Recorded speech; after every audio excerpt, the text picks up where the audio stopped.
দেশ জুড়ে লোকসভা ভোটের নির্বাচন নিয়ে সমস্ত রাজনৈতিক দলের ওঁত পেতে বসে আছে দিল্লির মসনদ দখলের লড়াই। সেই দিল্লির মসনদ দখলের লড়াইয়ের দিন ঘোষণা করলো আজই। ভোট শুরু হচ্ছে 19 এপ্রিল। আপনার এলাকায় ভোট কবে সেটা একবার জেনে নিন আজকের এই ভিডিও। 16 জুন শেষ হচ্ছে চলতি লোকসভার মেয়াদ, অর্থাৎ আজকে 16ই মার্চ শনিবার বেজে গেল 2024। যুদ্ধের দামাদা প্রায় 3টার সময় ইলেকশন কমিশন ঘোষণা করে দিয়েছে 18তম লোকসভা নির্বাচনের দিন। দিল্লি দখলের লড়াইয়ের নির্ঘণ্ট প্রকাশ করল জাতীয় নির্বাচন কমিশন। এবার লোকসভা নির্বাচন শুরু হচ্ছে 19 এপ্রিল। নির্বাচন হবে 7 দফায়। 2014 সালের নির্বাচন ঘোষণা করেছিল 5ই মার্চ। 2019 নির্বাচনের দিন ঘোষণা করেছিল 10ই মার্চ। 2024 নির্বাচনের দিন ঘোষণা করলো 16ই মার্চ। নির্বাচন কমিশন জানালো বাংলাতেও 7 দফায় লোকসভা ভোট হবে। বাংলা সহ উত্তরপ্রদেশ, বিহারেও 7 দফায় লোকসভার ভোট হচ্ছে।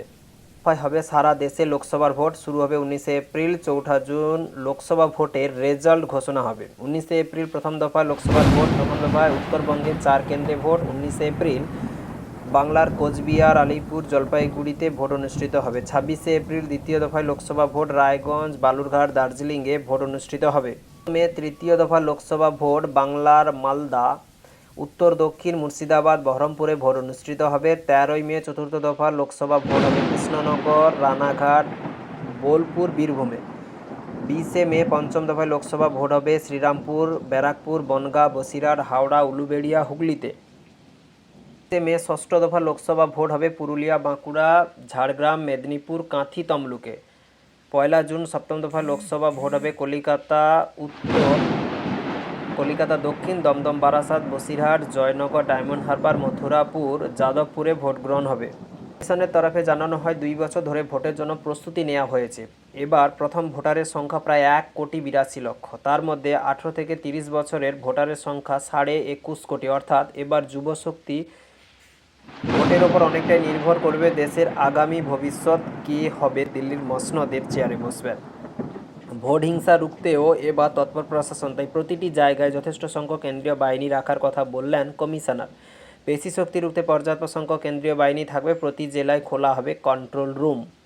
লোকসভা ভোটের সঙ্গেই দেশ জুড়ে 26টি কেন্দ্রের উপনির্বাচন হবে। বাংলা, গুজরাট, হরিয়ানা, ঝাড়খণ্ড, উত্তরপ্রদেশ বিধানসভা নির্বাচন।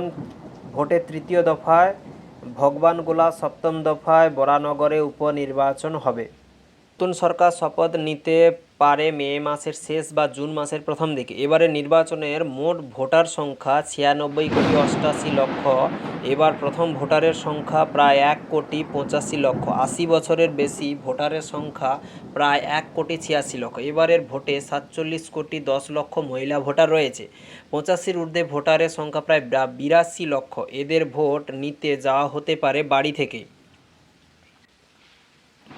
এছাড়া বিশেষভাবে সক্ষমদের ক্ষেত্রেও বিশেষ ব্যবস্থা নিচ্ছে কমিশন। বিশেষভাবে সক্ষম 82 ঊর্ধ্বের ঘর থেকেই ভোটদানের সুবিধা দেওয়ার কথা ভেবেছে কমিশন। 55 লক্ষ ইভিএম ব্যবহার করা হবে এবারের ভোটে। বুথে বুথে থাকবে জলের ব্যবস্থা, হুইল চেয়ার। প্রত্যেক বুথে থাকছে ভোটারদের জন্য হেল্প ডেস্ক ও শৌচালয়।